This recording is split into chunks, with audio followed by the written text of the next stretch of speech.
The Lord be with you. And with your spirit. A reading from the Holy Gospel according to Matthew. Glory to you, Lord.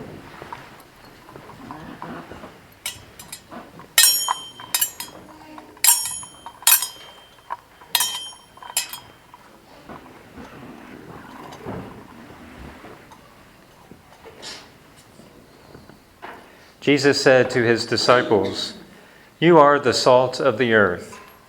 But if salt loses its taste, with what can it be seasoned?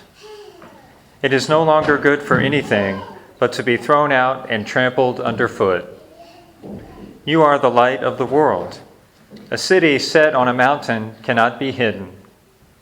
Nor do they light a lamp and then put it under a bushel basket. It is set on a lampstand, where it gives light to all in the house. Just so your light must shine before others, that they may see your good deeds and glorify your heavenly Father." The Gospel of the Lord. Praise to you, Lord Jesus Christ.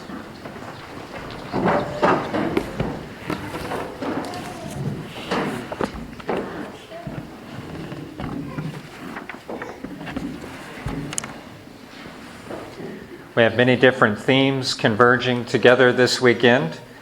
We have today being celebrated as a World Day of Marriage. That's recognized by a nationwide movement called the Worldwide Marriage Encounter. It's a movement of folks with groups in different areas of the country and in other countries who provide retreats for married couples to come to who are experiencing conflict or division, separation or divorce. They're able to go to these retreats to find healing. It's on a same type of ministry as Retrovive that's you'll see advertised in our bulletin. So they recognize today as World Marriage Day in order to affirm married couples and engaged couples, to encourage them to be the salt of the earth and the light of the world. We also have really a National Marriage Week, where we join with the bishops of the American Church, join them in praying specifically for marriage, for the defense of marriage, and for religious liberty. We also have Valentine's Day coming up on Friday, where we remember the martyr Saint Valentine, how his self-sacrificial love that he showed dying for his faith is an icon that married couples should look to as they exchange self-sacrificial love to each other. We also have the end of Catholic Schools Week, which I think also plays into this theme that we have this weekend, because in a faithful marriage, in every Catholic marriage, it's the parents who are the primary educators of the faith. Even before any priest or deacon, before any Catholic school teacher, the parents have that primary role. And so in Catholic Schools Week, we remember how Catholic schools are so vital in collaborating with parents, not replacing that duty, but collaborating with them in order to bring about a fuller recognition and a fuller accomplishment of that mission, that noble mission that parents have. And so to commemorate Catholic Schools Week, Anna Hamilton will come up after communion to say a few words. So I encourage you not to leave after communion so that you can hear what she has to say. She'll be encouraging us to support the Catholic schools in our region. When we look at these images that Christ used of salt and light, we see that these are, I think, very meaningful images. They're images that Christ used because he knew they would be meaningful for his audience. Since the days of old in the Old Testament, whenever the high priest entered into a covenant with God on behalf of the people, he would offer a sacrifice to God, and he would always sprinkle salt upon it because of what salt signifies. Salt of the earth, salt obtained from the earth, gives flavor to food and makes it tasteful, and it also preserves food so that it will be free from corruption. So by sprinkling the offering with salt, he was letting God know that he desired the offering to be tasteful to him, desiring to him, pleasing to him, and that he was sprinkling it with salt in order that it may never undergo corruption, that the covenant would last forever. That's what it signified for the Israelites. And it still signifies that to this day for us. This is also meaningful for us in our modern times as you look to make your own marriages and all of our families such that they give this type of Christian seasoning to the world around us. And they preserve Christian values so that others may witness and follow them too. Last weekend I mentioned how we each received the light of Christ in a really concrete way at our baptism. In the old form of baptism, we used to also receive salt at our baptism, which I think is very interesting. I wish this was still part of the new form of baptism. But in the old form that was more popular before Vatican II, the priest would take a little pinch of salt and he would put it on the little child's tongue. And I was able to baptize my niece in the old form, the old Latin form of baptism. And when I did that, she made this real funny face, kind of squinched her face all up. And we all started laughing. It took like 2 minutes for all of us to calm down so we could continue with the ritual. But the reason that the priest does that is because of that same symbolism, so that she would have a taste of heavenly doctrine and so that she would be preserved from corruption. Preserve her innocence and maintain that throughout her life. I think that's a beautiful image. I wish that was still part of the new form of baptism. This significance, again, is still meaningful for us. As you look at your own marriages, as I look at my family, as we look at all of our families together, we should ask ourselves, does my family add a Christian Catholic flavor to my extended family? Does it add a Catholic flavor to my neighborhood, to my parish? Or does it stifle those? Because salt of the earth, salt obtained from the earth, is salt that gives that flavor and preservative. But if you're salt on the earth, if you put that salt back on the soil, and I always get risky when I use agricultural images because I'm from the city and people always correct me after Mass. But I think this is how it works. If you put salt on the soil, what does it do? It dries it up, right? I'm looking to Rick. Will you shake your head if that's right? Okay, that works. All right. If you put salt on the soil, it sucks the moisture out and it keeps anything else from growing there. So again, we should ask ourselves, does my family give Catholic seasoning and preservative to my community? Or does it stifle it? Are we salt of the earth or salt on the earth? I think that's an interesting challenge. Being the light of the world also has a far-reaching significance. Jerusalem was called to be a city on a hill, so that the light that streamed forth from its temple would be a light that drew all people to her, to Jerusalem.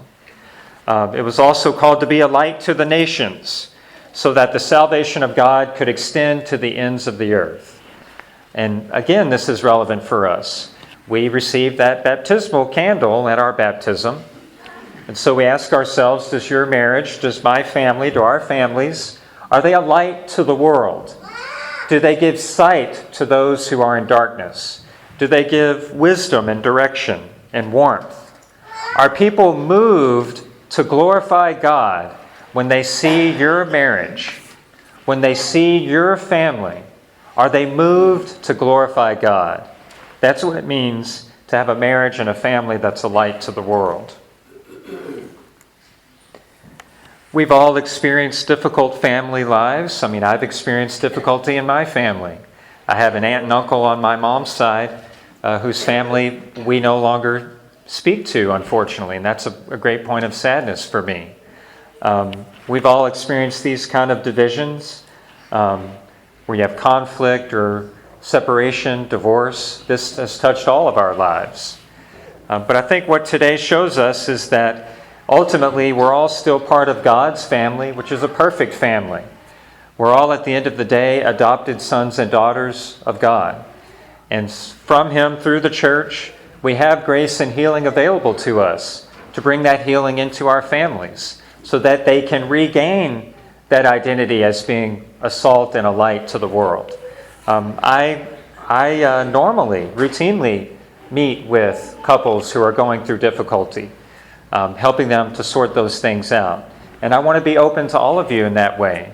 The church has many resources, let alone the graces of the sacraments, to help you to restore that identity of being salt and light. I think if our marriages are faithful to that, if our families are faithful to that, then they can be successful in this type of vocation. Really, they can become schools of love, schools of forgiveness, and schools of prayer. When your family, your marriage is that type of school, then it can be this salt and light. When your marriage and family is a school of love, then the members of that family counter selfishness with self-giving. The members of that family counter rejection with acceptance. Children learn these values so that they're better able to extend them to their friends and family, extended neighbors, etc. When your marriage and when our families are schools of forgiveness, then children learn to say, "I'm sorry," and "I forgive you."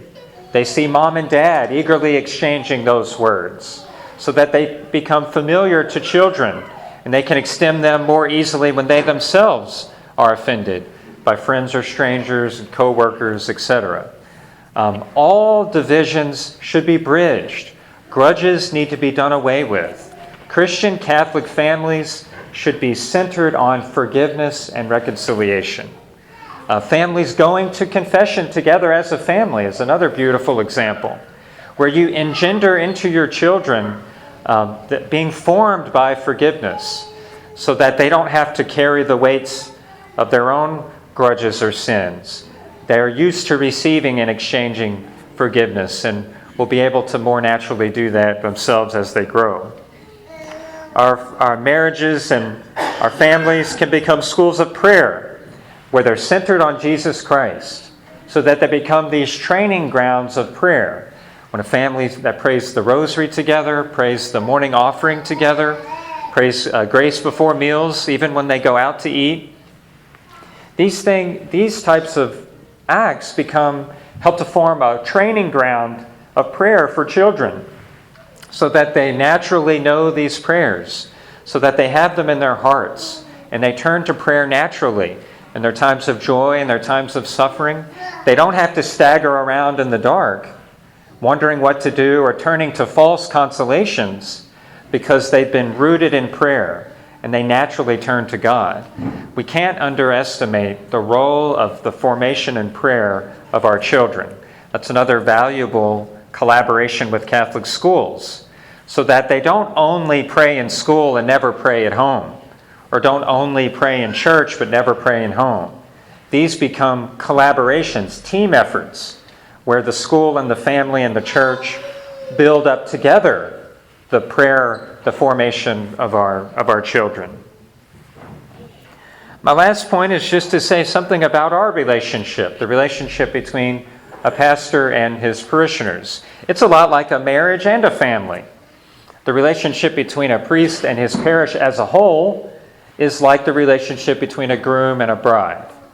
The relationship between a priest and individual parishioners is like the relationship between a father and a son or a daughter. And it truly is a relationship. I don't think a lot of people think of the interaction between themselves and their pastor as a relationship. I think most people think of it as the interaction between someone and just another professional offering a service, like a doctor or an accountant. So that then, if it's not built on a relationship, if you don't like your doctor's advice, you can just go to another doctor. If you don't like your accountant's figures, you just go to another accountant. It's no problem. But that's not how it is between a people and their pastor. It's a relationship that has a two-way exchange of affection and time and energy. I've tried to hint at this a couple of ways already. In my Christmas letter that I sent many of you, I said I would be glad to visit, share a meal, give a house blessing, or just chat. In my column in the January 19th bulletin, I said, I want to know you, to share your concerns, your joys, etc. I do. I want to know you. But I feel like there's still such a small group of you that I know, mainly the Daily Mass crowd and some of our core volunteers. There are so many of you that I don't know very well at all. And I'm excited about that opportunity and that possibility, but I'm not just going to pop up at your house. You know, I'm not going to jump out from behind your couch and be like, hey! I can't do that. But I want this to be a relationship. Think of how that dynamic would be, how much our parish would be salt and light to this community if we had that type of relationship. If we could say, you know, hey, Joe, how's your wife doing? Is she feeling better? Oh, hey, Bill, how was your son's basketball game the other day? How did he do? Did they win? Oh, hey, Susie, how was your vacation? Tell me all about it. And then you all would say, hey, Father Hardesty, how's your dad's ankles feeling today? I heard you mentioned he had really bad feet. How's he coming with that? Or, hey, Father Hardesty, how's your twin brother doing? He's a DRE in Owensboro. How's his class? How many catechumens does he have? You know, we could have that type of dynamic exchange. I'm very excited about that, and I want that. But it can't be something that I just force on you all. Because then you'll be thinking, well, where's it going to pop up next? You know. I think if our marriages, our families, if our parish has this type of Catholic dynamism, has this type of salt to where we bring a Catholic flavor to our surroundings, where we preserve these values for the world to see, I think there's a lot of potential and opportunity for that. And our world very much needs that flavoring and that light. A world so filled with darkness needs our good example and needs our witness, so that it too can be drawn to these values that we savor and that we preserve, so that it can be drawn joyfully to glorify God and to be in union with Him.